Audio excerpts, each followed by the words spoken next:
takaitaccen tarihin mulkin Najeriya. Najeriya dai ta kasance wata ƙasa ce wadda take hannun mulkin mallakan turawan ƙasar Birtaniya kafin ta samu 'yancin kanta. Bayan shafe shekara da shekaru 'yan kishin ƙasar ta Najeriya da kuma 'yan gwagwarmaya suka yi ta gwagwarmaya wajen ƙwato 'yancin kan Najeriya daga turawan mulkin mallakan ƙasar Birtaniya.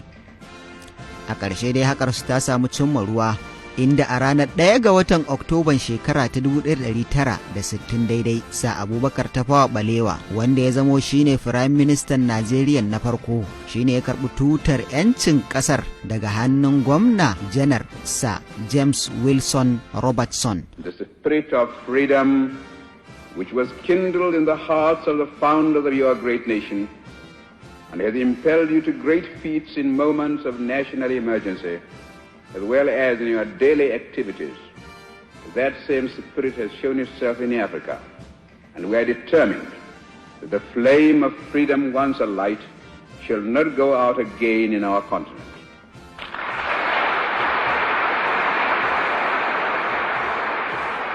Wanda ya mulki ƙasar ta Najeriya tun daga shekarar 1955 har izuwa shekara ta 1960 daidai. An gudanar da zaben farko a ƙasar ta Najeriya a shekarar 1959, ko da yake jam'iyyu guda biyu ne suka fito takara a wannan lokaci. Jam'iyya ta farko ita ce jam'iyyar MPC ta arewacin ƙasar ta Najeriya. Ta samu ƙuri'u da dama, to amma yawancin ƙuri'un nata ba su isa su kai ta kafa gwamnati ba, abin da ya sa aka kafa gwamnatin haɗaka, wato haɗin gwiwa tsakanin jam'iyyar NPC ta arewacin Najeriya da kuma jam'iyyar NCNC ta ƙabilan Igbo. Bayan da ta sami 'yancin kanta a shekarar ta 1960 daidai, waɗannan jam'iyyu guda biyu su ne suka kafa gwamnati, inda bisa tsarin mulki sa Ahmadu Bello Sardaunan Sokoto ya kamata ya zama Firayim Ministan ƙasar, amma sai dai ya mara wa mataimakinsa baya, wato shugaba sa Abubakar Tafawa Balewa. The Northern Regional Government does not raise loan directly other than from the Northern Regional Marketing Board. Our previous legislation did not give us power to raise loan from the Federation, and that is why this law is necessary. Wanda ya zamo Firayim Ministan farko, shi kuma Dr. Nnamdi Azikiwe ya zama shine shugaban ƙasa na farko a ƙasar ta Najeriya. A ɗaya ɓangaren kuwa jam'iyyar Action Group, wato AG ta ƙabilar Yarabawa a ƙarƙashin Obafemi Awolowo, ta zamo jam'iyya ce guda ɗaya tilo ta adawa. Akwai bambance-bambance sosai na addini da kuma na al'ada tsakanin Hausawa da suke arewacin Najeriya da kuma Igbo da suke gabashin Najeriya da Yarabawa da ke kudancin Najeriya. An yi ta samun rikice-rikicen gwamnatin haɗin gwiwar, wanda ya kai ga rarrabuwar kai tsakanin waɗanda ke rike da madafan iko a gwamnatin. Sai dai kwatsam ranar 1 ga watan Oktoban shekara ta 1963 ne aka samu amincewa da kundin tsarin mulkin ƙasar ta Najeriya, wanda a lokacin ta zama mamba daga cikin ƙasashe renon Ingila, wato Commonwealth a turance.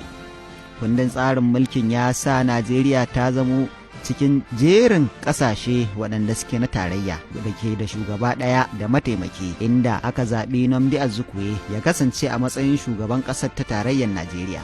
Dr. Nnamdi Azikiwe ya yi mulkin Najeriya tun daga ranar 1 ga watan Oktoban shekarar 1963 har izuwa ranar 16 ga watan Janairu na shekarar 1966, wato kimanin shekara biyu kenan da kwanaki 107.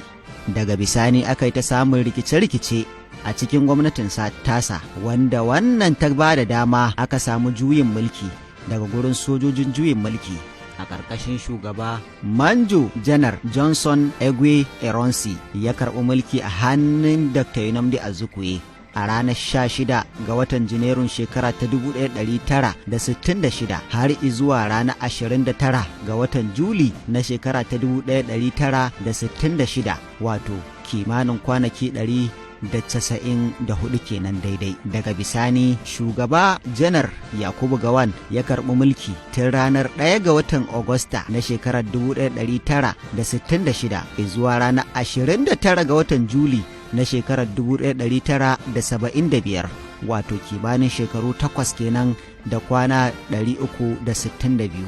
Daga bisani General Murtala Ramad Muhammad ya karɓi jan ragamar ikon ƙasar tun daga ranar 29 ga watan Juli na shekarar 1975 har izuwa ranar 13 ga watan Fabrairu na shekarar 1976, wato kimanin kwanaki 199 daidai.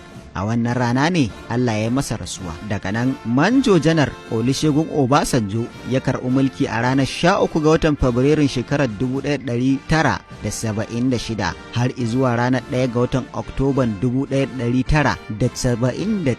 A lokacin ya yi shekara 3 da kwanaki 258 daidai. Daga nan ne aka miƙa mulki ga fararen hula, inda shugaba Shehu Shagari ya zama zaɓaɓɓen shugaban ƙasa a ranar 1 ga watan Oktoba ta shekarar 1979 har izuwa ranar 31 ga watan Disamba na shekarar 1983, wato shekara 4 kenan da kwanaki 91.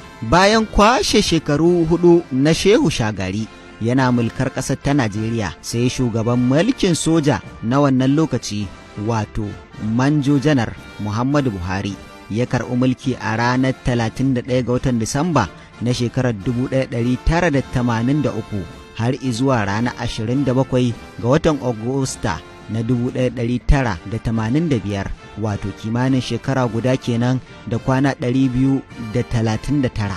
General Ibrahim Badamasi Babangida IBB ya karɓi mulki daga hannun soja Manjo Janar Muhammadu Buhari a ranar 27 ga watan Agusta na shekarar 1985 har izuwa ranar 26 ga watan Agusta na shekarar 1993, wato kimanin shekara 7 kenan da kwanaki 364. Mulkin ƙasar Najeriya ya koma hannun Ernest Shonikan a ranar 26 ga watan Agusta na shekarar 1993 har izuwa ranar 17 ga watan Nuwamba na shekarar 1993, wato kimanin kwanaki 83 daidai. Soja Janar Muhammad Sani Abacha ya karɓi mulki daga hannun Shonikan a ranar 17 ga watan Nuwamba shekarar 1993 har ya kai zuwa ranar 8 ga watan Jun, inda Allah ya masa rasuwa, wato kimanin shekara 4 kenan da kwanaki 203 daidai. Bayan mutuwar General Sani Abacha,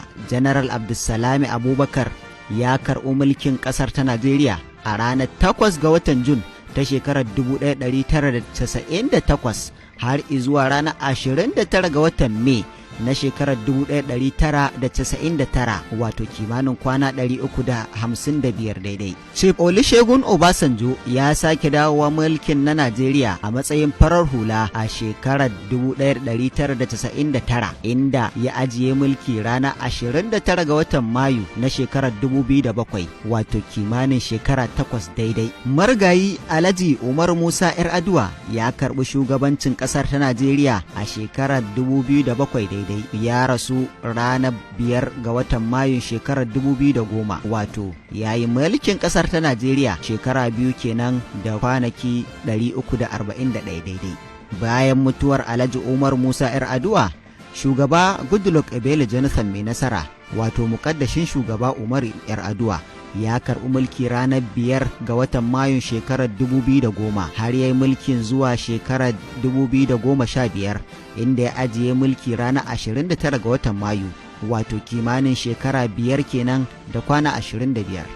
Sai shugaban ƙasar tarayyar Najeriya a halin yanzu, wato Muhammad Buhari, inda ya dawo a mulkin farar hula ranar 29 ga watan Mayun shekarar 2015 har izuwa yanzu shine shugaban ƙasar ta Najeriya.